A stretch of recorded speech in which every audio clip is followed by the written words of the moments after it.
Alors oui, je viens témoigner devant vous. Je découvre en fait vraiment le monde chrétien. Moi, j'ai grandi dans la religion et la culture musulmane. Et en fait, il y a un mois, on m'a annoncé une suspicion de cancer des 2 ovaires qui m'a vraiment abattue. Et j'étais vraiment plus bas que terre, quoi. Vraiment, ça m'a abattue. On m'a dit, voilà, pour avoir des enfants, ça va pas être possible, traitement, etc., etc. Et une semaine, 10 jours après, j'entends parler de Jésus. J'avais déjà entendu parler de Jésus, puisque tout le monde sur cette terre, je pense, a au moins une fois entendu parler de Jésus.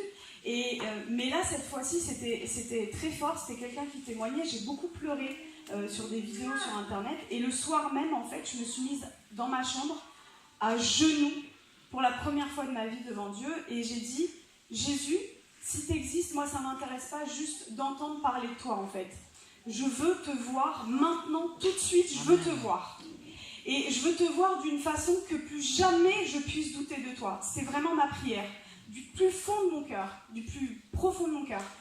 Et il est venu en fait. Il est venu et en fait, si vous voulez, dans ses yeux sont pas comme les nôtres, c'est-à-dire qu'il y a tous les univers à l'intérieur. Et il m'a transpercé en fait en plein cœur avec son amour.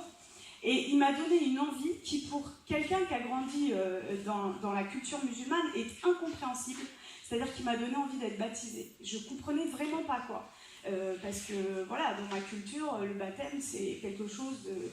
Et le lendemain matin, je me réveille, je cherche partout où est-ce que je peux être baptisée. Donc je regarde les églises catholiques, protestantes, tout. Il n'y a rien qui me disait. Je dis, maintenant, oriente-moi, quoi.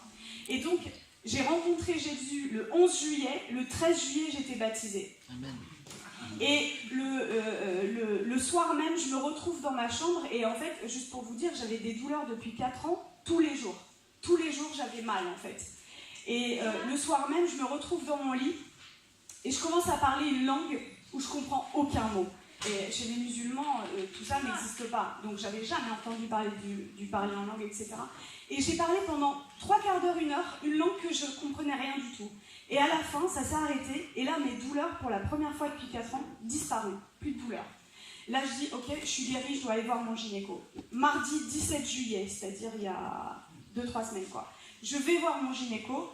Et donc il me dit, vous avez fait votre IRM, les marqueurs tumoraux, et il me dit, alors c'est pas un cancer malin, mais c'est une maladie d'un stade très très sévère. On va opérer, etc.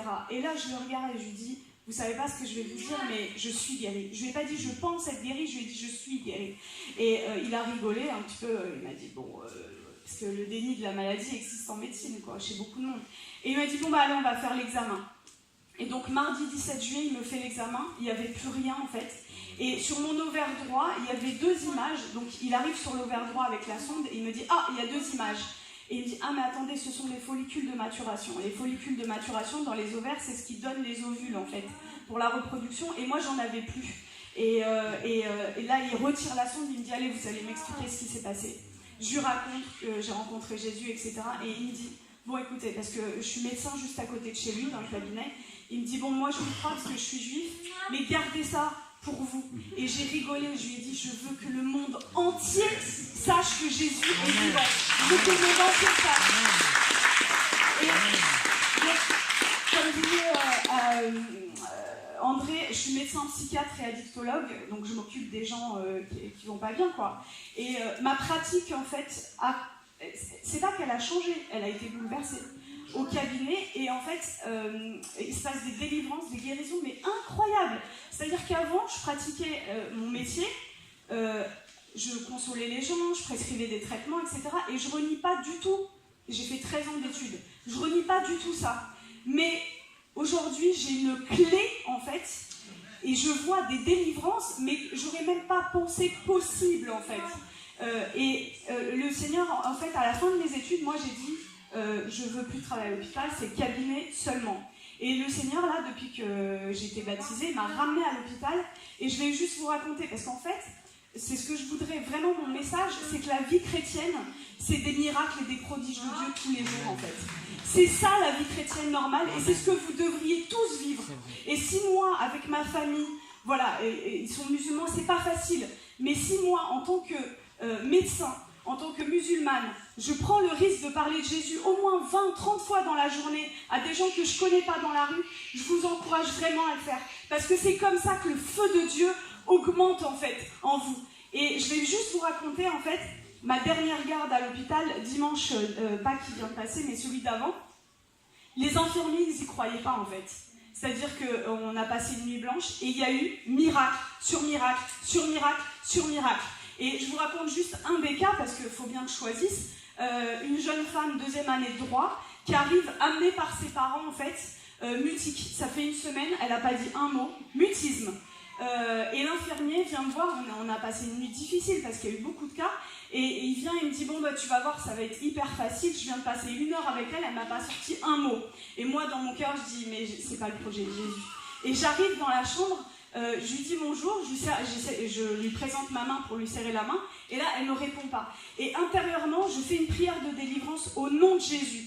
Et là, elle commence à me parler normalement, mais vraiment normalement, quoi. Et l'infirmier arrive 5-10 minutes après, il ouvre la porte et il nous regarde, et au lieu de venir s'asseoir à côté de moi, parce que quand on voit un patient, en fait, le médecin et l'infirmier sont à côté, il va au fond de la chambre, il croise les bras, il nous regarde, et je le vois, il se gratte la tête. Il n'y croyait pas. Et toute la nuit, ils ont vu ça. Et ils m'ont dit, mais qu'est-ce qui se passe en fait? Qu'est-ce qui se passe? Et tous les jours, je vois ça. Et juste pour terminer, vous avez l'antidote. Jésus est l'antidote.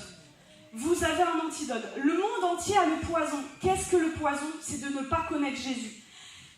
Ne gardez pas votre antidote pour vous. Partagez-le. C'est limite, je vais utiliser un terme médical, non-assistance à personne en danger. De voir des gens malades, des gens pas bien, et vous passez, et vous avez l'antidote. Ne gardez pas l'antidote, partagez-le, c'est ce que le Seigneur veut, quoi. Voilà. Merci, hein.